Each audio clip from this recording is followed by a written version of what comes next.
So, what's up, Blake? What's going on, Greg? Thank you very much for having me on today. I decided to reach out to you. I've been following you for a while, but I saw a tweet about a month ago that said, I recently discovered a part of the internet where a bunch of cracked 18 to 22-year-old indie hacker kids from no-name unis run bootstrap mobile apps, growth hacked on TikTok. Each app has 100,000 monthly users and makes $1 to $5 million a year. Never underestimate the kids. And did some research, and they were talking about you and your friends and how you have kind of like a AI mobile app studio doing, I think, 15 million in ARR. So I was hoping that you can come on today and share with everyone some AI app ideas. Yep, happy to do so.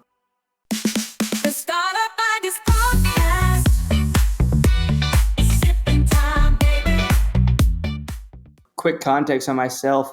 I kind of stumbled into this space a little bit over a year ago with an app called RizGPT. It is now named Plug AI.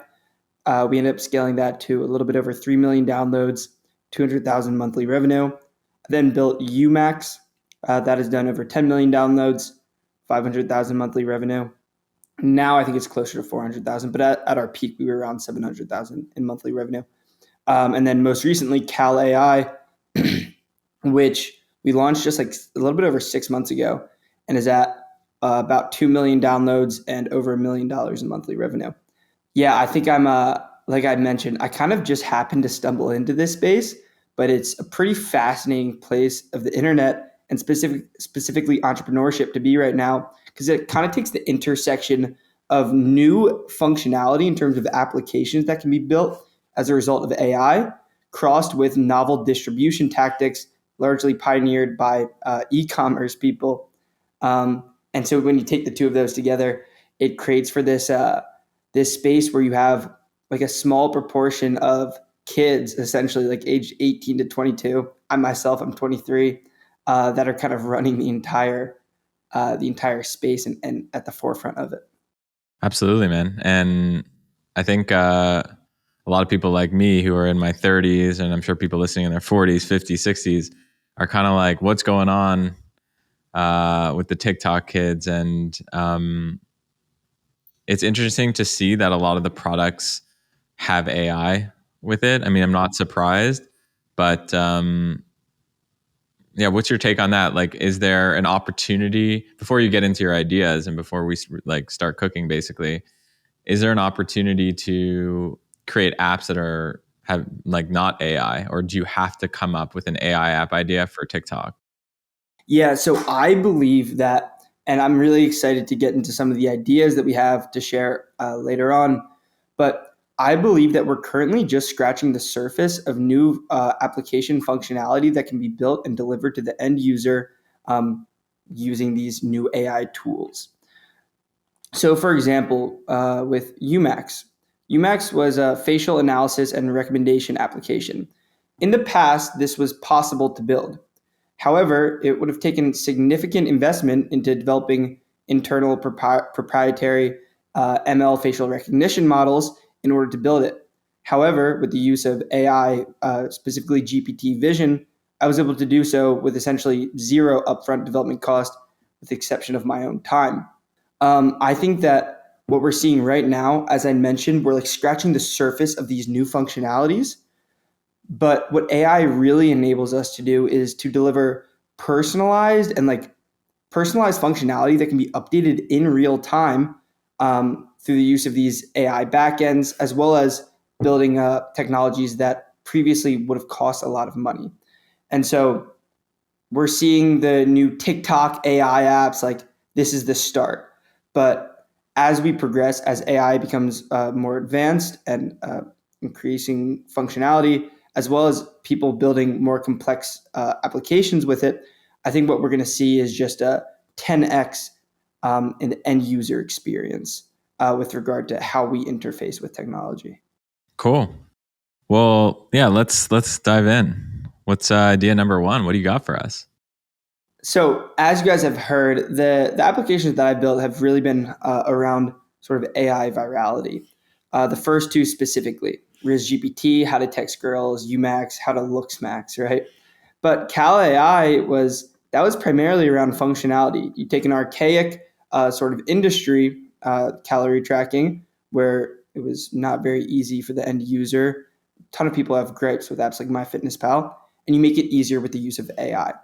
And so this is what I increasingly think about, not building apps where you can just kind of uh, leverage the TikTok algorithm to hack your way into a little bit of cash, but like how do we redefine how the value that people get out of it? So my first idea that I have is an application, for lack of a better word, career AI. As we all know, there are a lot of new, very popular, fragmented career advancement tools. By fragmented, what I mean is you have a website that you can go on that gives you an analysis of your resume, and it'll give you all the bullet points about how to improve it. We also have websites where you can take quizzes in terms of that will give you recommendations of what your future career should be based on your personality. We have people that sell courses about how to apply to different jobs. But I believe that an all-in-one integrated platform that kind of takes a bunch of these different fragmented tools and puts it into career I think that would be a pretty amazing application.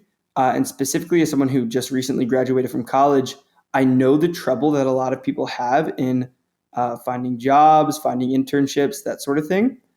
And it's a massive industry to begin with. Like one of the primary selling points of universities is that like they're going to set you up for your future career. Now, I think that a career AI, you charge $50 a month for an all-in-one tool, to me feels pretty obvious. And then with regards to distribution, I would go about it, the pretty standard Instagram, TikTok, Reels, obviously target students, but then you could leverage Twitter or X.com in addition to LinkedIn for some relatively untapped distribution channels. Shh, don't tell anyone. But I've got 30 plus startup ideas that could make you millions. And I'm giving them away for free. These aren't just random guesses. They're validated concepts from entrepreneurs who've built $100 million plus businesses. I've compiled them into one simple database, compiled from hundreds of conversations I've had on my podcast. But the main thing is, most of these ideas don't need a single investor. Some cost nothing to start. I'm pretty much handing you a cheat sheet. The Idea Bank is your startup shortcut. Just click below to get access. Your next cash flowing business is waiting for you. So I want to go deeper into basically how you have, like, what's the Blake Anderson framework for taking an idea and actually making it like a mainstream product, I guess.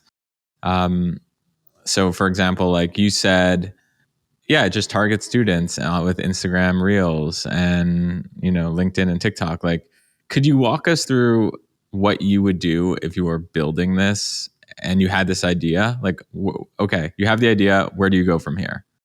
Yeah, so I believe that there is people often fall victim to seeing the new trendy way to go viral and then putting all of their eggs into that basket. I think that something that all of my applications have really benefited from is I'm engaging in a highly iterative process of generating virality from early on. And so that means coming up with new hooks, figuring out new ways to position the product in terms of who you're marketing to, and split testing those over a rolling basis. So let's say that I really think that influencer marketing is going to work with uh, this career AI application.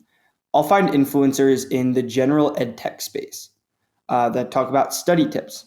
I'll find influencers that give tips on how to apply to jobs. Find influencers that give general productivity tips. I will come up with different hooks that could theoretically work within each of those niches. I'll then split test these hooks across different videos, across different creators, and assess the results. Assess how many views we're generating based on which hook, what the relative conversion is based on a per view basis for each of them.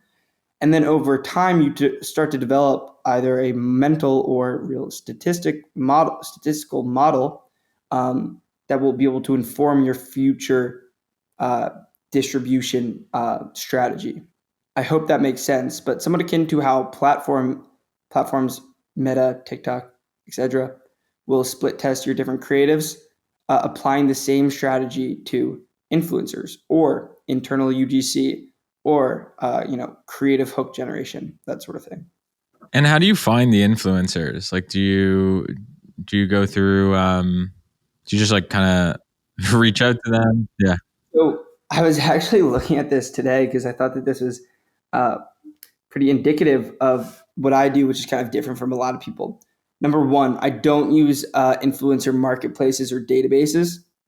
Number two, I think that there's a lot of messaging on the internet about various tools, so like marketplace and databases or agencies to find influencers for you. That's just like outright wrong. What I don't see people talking about is the development of personal relationships with influencers. So I just recently launched my new company, Apex. I can get into that a little bit later, but in short, it's a very content heavy company. We're creating content in house. And now you'll see, I make this post, and like, I guess this is backwards, but I've got a bunch of creators. Like Sam Zia commented, he was a former co founder from UMax, 220,000 followers. Dawson Gibbs, 170,000 followers. Backstate Carter, 280,000 followers. The list goes on and on. Um, and now the reason that they're commenting on this isn't because I'm paying them to, but it's because I've developed the relationships with them. And I think that, or I know that these influencers are getting hundreds of DMs, emails, what have you on a daily basis. It's really hard for them to differentiate what companies are serious and what companies aren't. But if you can embed yourself and develop personal relationships with them, embed yourself within the industry, then they'll connect you with whoever you need to get connected with. So yeah, I mean, it's funny you mention it. Like to me, it's like you say this and it's obvious. You're basically like, yeah, they're human beings. Create a relationship with them, get to know them better, and that's kind of like the most effective way of doing it. But yeah, that's kind of like a bit of the opposite of what other people say, which is they're like, yeah, go onto these platforms, reach out to, you know what I mean? Listen, I totally agree with it. Reach out to as many as you can. I always say prioritize early on both quantity and quality. You got to reach out to thousands of them. You got to if there's a creator that you really want, you have to DM them on every single platform. You have to message their mom, you have to message their girlfriend saying I want to pay your son money. Please put me in contact. Like I've done that before. That can kind of help solve your cold start. From there, you got to treat them well, become friends with them, and then the opportunities become endless. The product, like we kind of, we said it's an all-in-one product, but like, how do you take an idea? How do you take this idea and actually flesh it out and make it a real Yep. product? Like, how do you think about it? So, okay, first off, I think that similar to what I was saying about split testing different hooks across different niches about why people should download your product, if, for example, with Career AI here, if we're embedding multiple different tools into the platform, what we can do is we can also split test different product hooks. So we could test, let's say we have 3 different tools within the application, then we could test different tools on social media to see what's going to go the most viral. And we can engineer around virality. With UMax, for example, this was the facial analysis ratings. We found that this sort of 6-factor Madden rating system, that's what people were most drawn to. That's what people were most likely to like, comment, engage with, and therefore went the most viral. I want to make that clear from the start because that is kind of how I begin my ideation process. What are the tools that are going to do well on social media? X, Y, and Z. So that will inform design. And then my process for design is usually I do wireframes. I have either a professional designer or someone on Upwork convert that into more fleshed out UI, and then it becomes time to build. With regards to building, I use ChatGPT to teach me how to code to build RIS GPT and UMax. Now, if you have capital, this is not a route that I recommend. If you have capital, connections to great CTOs, like you don't need to do that yourself. But if you're just getting started, like I was at the time, you get the designs done and then you figure it out. So for me, it was talking to ChatGPT on a daily basis.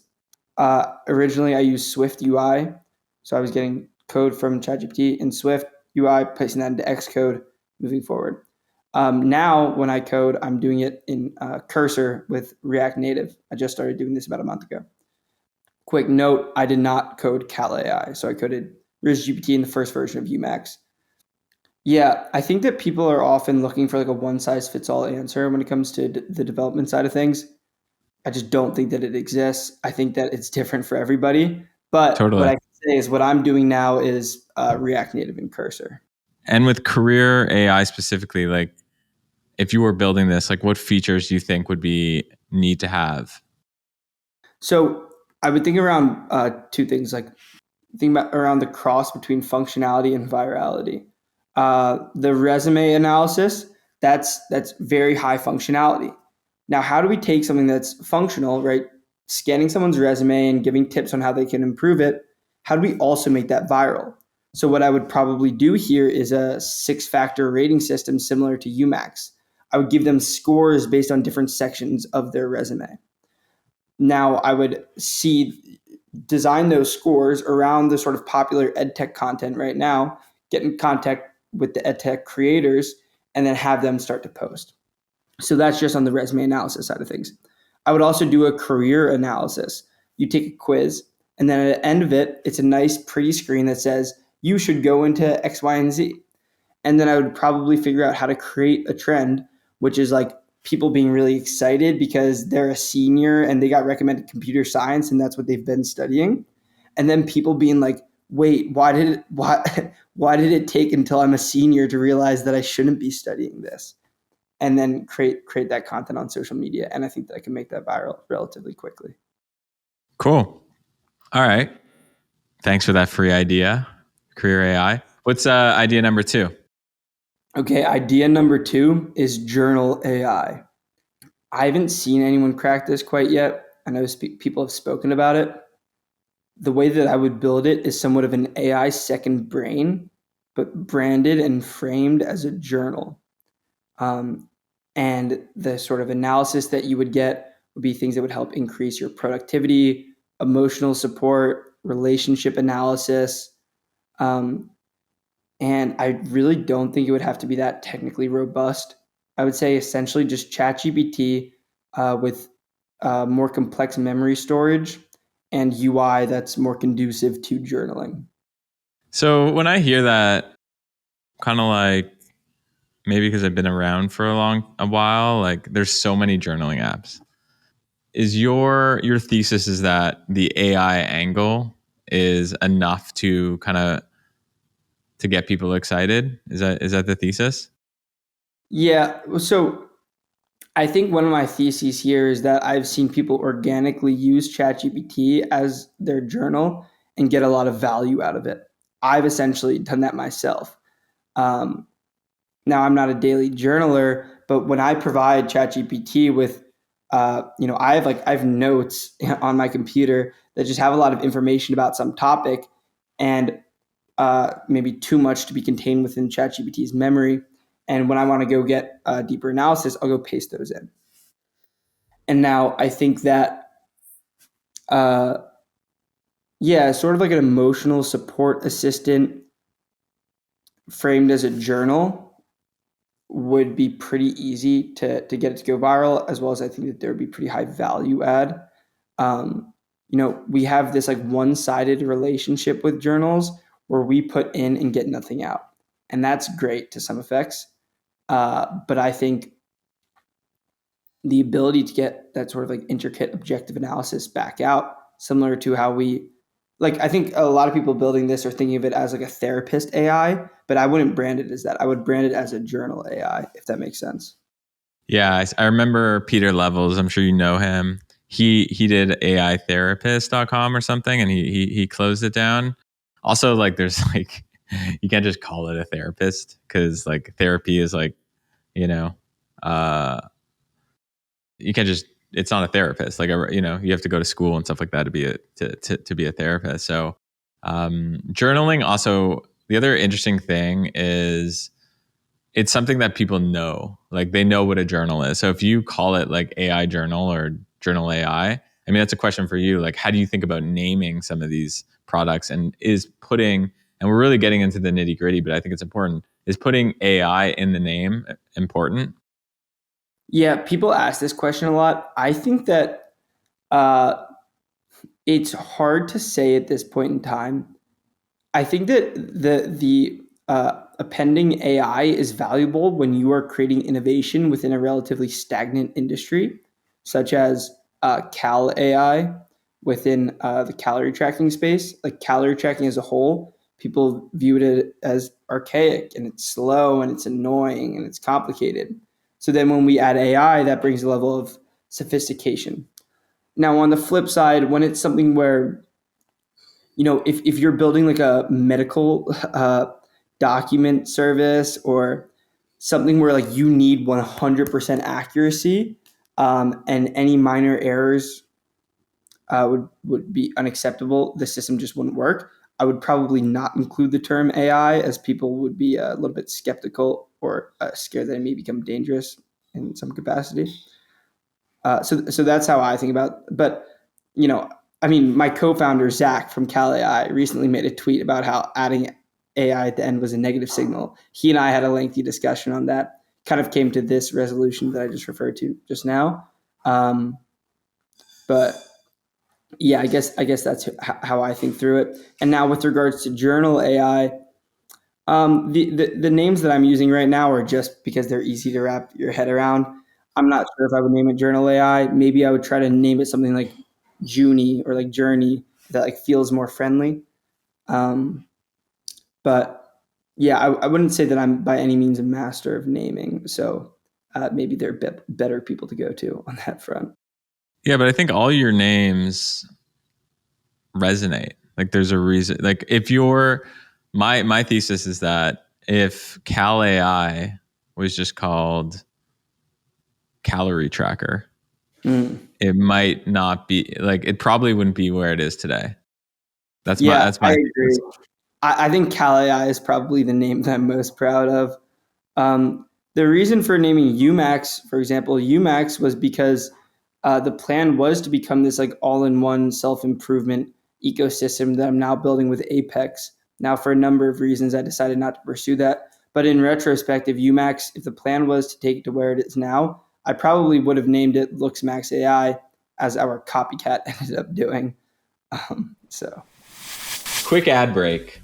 Let me tell you about a business I invested in. It's called boringmarketing.com. So, a few years ago, I met this group of people that were some of the best SEO experts in the world. They were behind getting some of the biggest companies found on Google.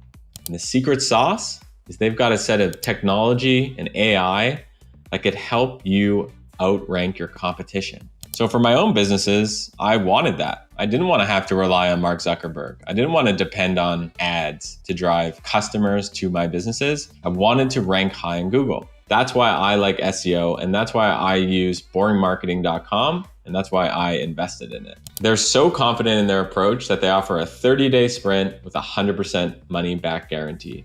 Who does that nowadays? So check it out. Highly recommend boringmarketing.com.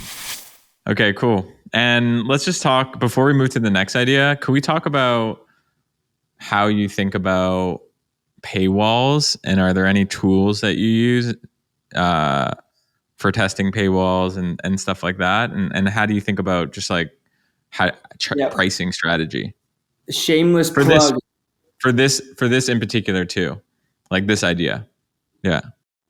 Shameless plug. Superwall, absolutely amazing. I'm not affiliated. I love the platform. I think that pretty much everybody should be using Superwall. I don't use Revenue Cap. I only use Superwall. Now, with regards to how I think about paywalls, I think it really depends. Um, so what's amazing about Superwall is it makes split testing incredibly easy. They provide you with all the data. But I think that across the industry, a lot of people tend to optimize for like number of users multiplied by profit per user. I am of an alternative thesis. I believe that you should optimize for like number of users raised to the n, where n is greater than 1, multiplied by profit per user. I will take, at least at a just pure conversion basis, I will accept a lower LTV on a per download basis in exchange for more people being able to use the platform. Now, there are a number of reasons for this, but I think one of the most obvious, like if you want to ignore all like the moral, like, oh, I want more people to use the product, more people to get value out of it. If you want to completely set that aside, which I don't, but if you were to set that aside, the benefit here is that you can more quickly dominate the market, and as a result, increase word of mouth, which is pretty much impossible to measure for most applications. It's easy to measure, like if you're just seeding 1,000 users onto your product and then letting it grow organically. But when you're constantly running ads, you don't know if people are coming, specifically like organic. You have no idea where people are coming from. And so I like to prioritize allowing as many people to use it as possible. Now, moving forward, how do I think about paywalling in itself, like within the application? Super Bowl is amazing once again because it enables you to test it at different points and you can assess the relative effects, the conversion basis, how many people are seeing it, that sort of thing. The most standard practice in the industry right now is to take people through some onboarding flow and then hit them with a paywall at the end. It's just like you make so much more doing that than pretty much any other paywall strategy.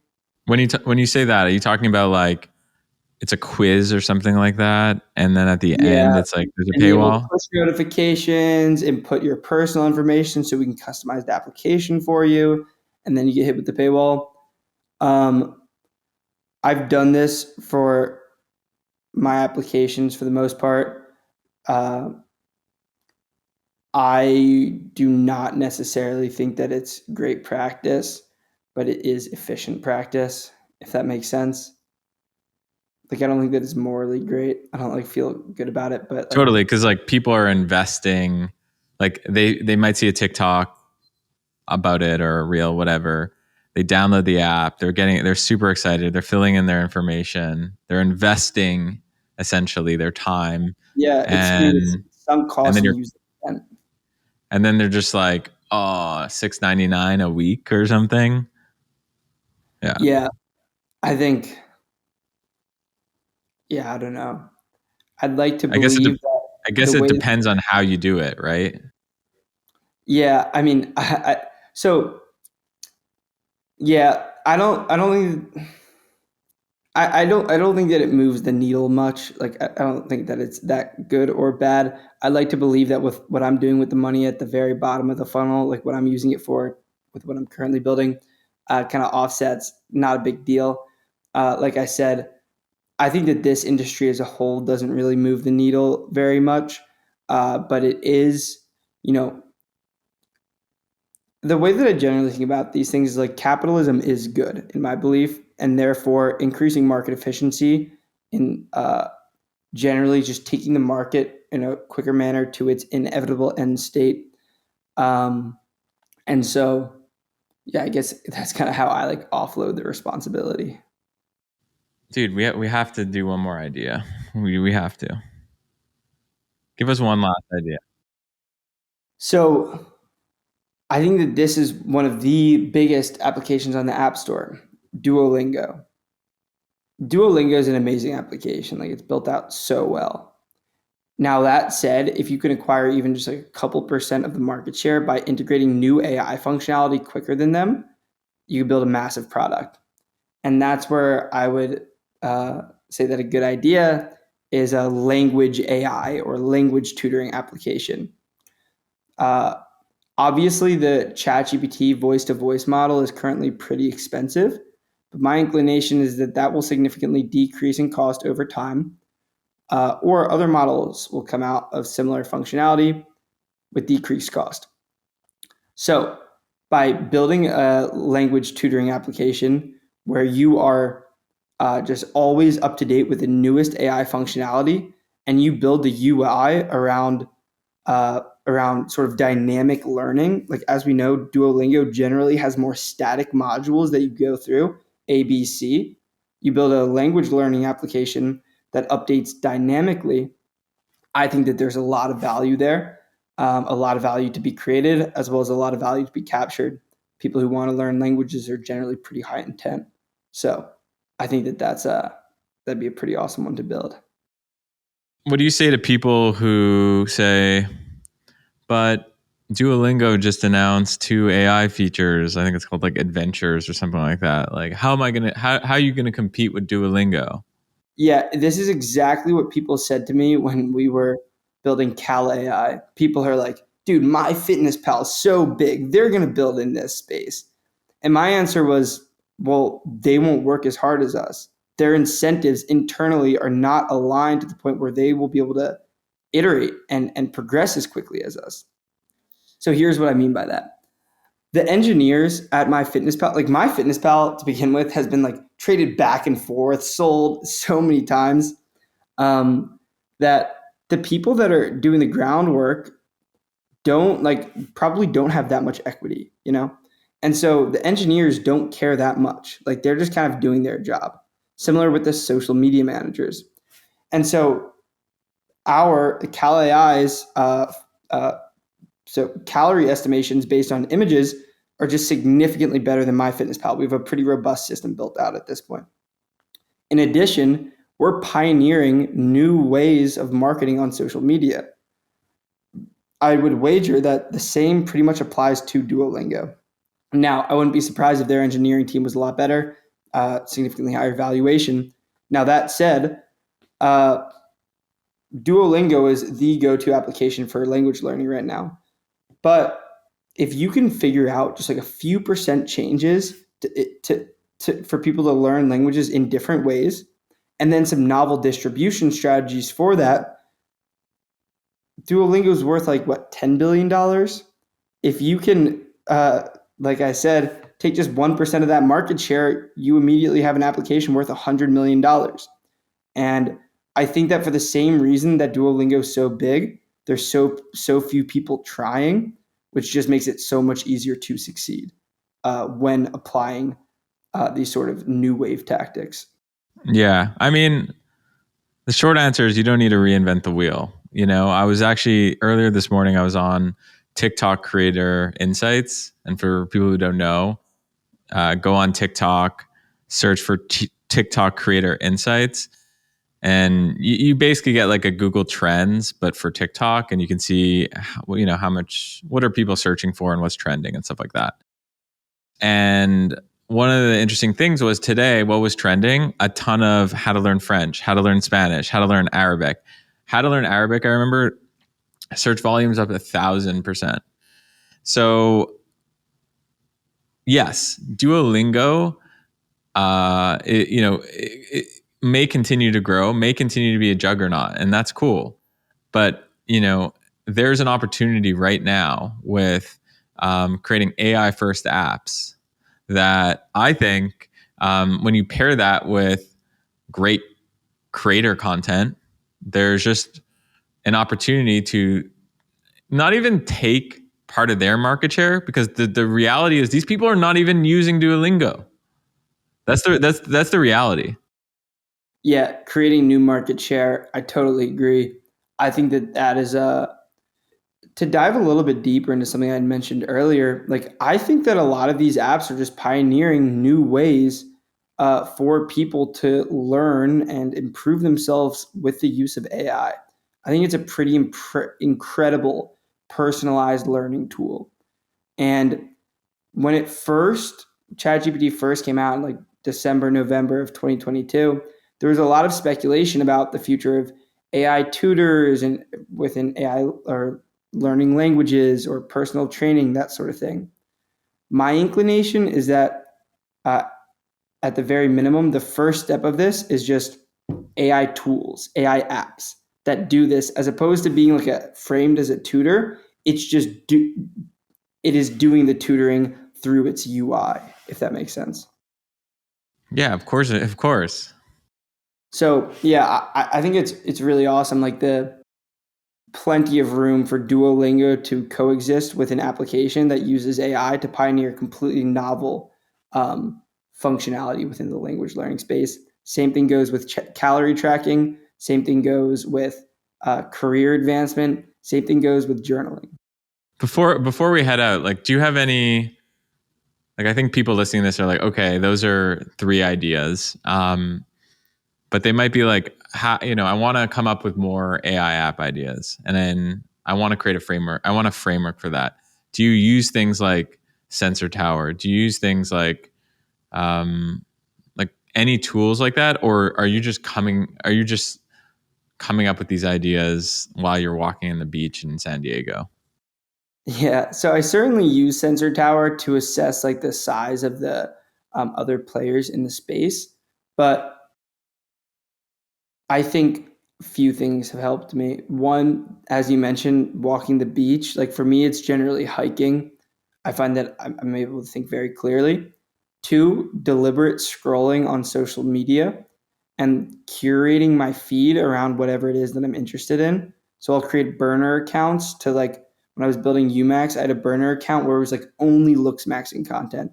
Or anytime I build a new application, I create a burner account and I curate my entire feed around that and I like put myself in the mind of someone who's consuming that content. Um, and then finally, I'm actually creating like a 30 to 60 minute completely free, somewhat of a course or YouTube video that I'm going to be posting in about a month, as well as a completely free viral app playbook PDF. And so if people want to, follow my socials, Blake Anderson W on Twitter or x.com, then Apex Blake underscore on Instagram. I'll be sharing updates there. Amazing, man. That's awesome. This has been a lot of fun. I think what you've drilled home for me personally is that sometimes the most obvious ideas are the best ideas.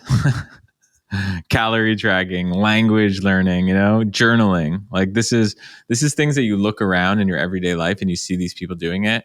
You put an AI twist on it. You get good content out there. You make friends with influencers. Um, and you build small MVPs, right? You don't need to boil the ocean when it comes to building an MVP. Get something out there.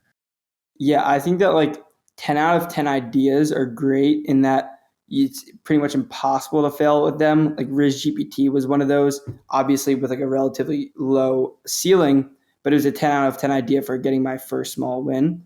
But then with regards to these ideas, it's like they're pretty straightforward, they're pretty boilerplate.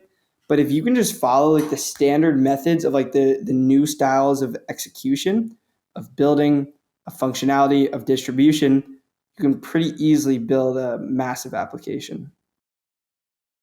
Thanks, my man. I Of appreciate you. course. We Thanks for appreciate having me. you. Later. Woo.